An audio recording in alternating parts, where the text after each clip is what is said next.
Can you give us some clarity on this meeting that is reportedly happening or happened last night at the White House about the Epstein? There was no meeting at my house last night. Was there a meeting at the White House? We did meet at the White House yesterday, not at the time that they said that we were going to meet, and not about the subject that they said that we were going to meet about.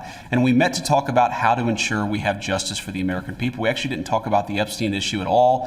Well, we caught him on camera. Vice President JD Vance, squirming, stumbling, and straight up lying about the Epstein files. And trust me, once you see this clip, you'll know exactly why they're trying to keep it off mainstream TV. This wasn't just a bad interview. This was a political train wreck in slow motion. We're talking about defending Epstein, twisting the Constitution, cozying up to Putin, and still finding time to completely butcher Economics 101. Oh, and he got caught in the lie, in real time.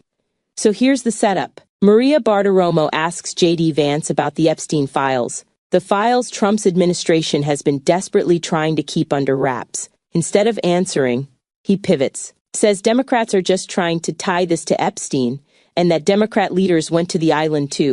Cool story, JD. Except, this isn't about party lines, it's about victims.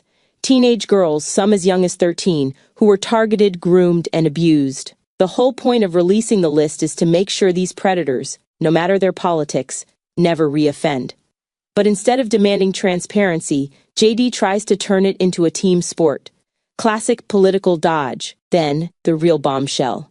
Maria asks if there was a meeting at the White House about the Epstein files. First, JD says nope, not at his house. Then she presses, was there a meeting at the White House? And that's when he slips. He admits they met, but says it had nothing to do with Epstein. Problem is, multiple reports confirm that meeting was exactly about the Epstein files and how to manage proceed with them, which in political translation means cover it up. And if lying about Epstein wasn't enough, JD goes for the Constitution next. He argues that undocumented immigrants shouldn't be counted in the census, ignoring the fact that the Constitution says every person counts, not just citizens. Infrastructure, funding, representation, it all depends on accurate numbers. But instead of facts, JD serves up political fantasy. And just when you think it can't get worse, it does. Maria asks if Putin should meet with Zelensky before sitting down with Trump.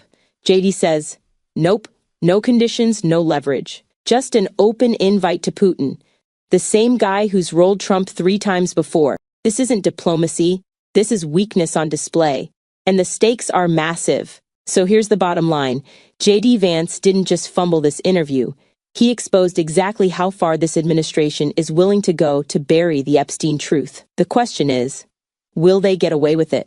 If you want more unfiltered breakdowns of the stories they don't want you to see, hit that like button, drop your thoughts in the comments, and subscribe with notifications on. Trust me, the next leak could change everything, and you won't want to miss it.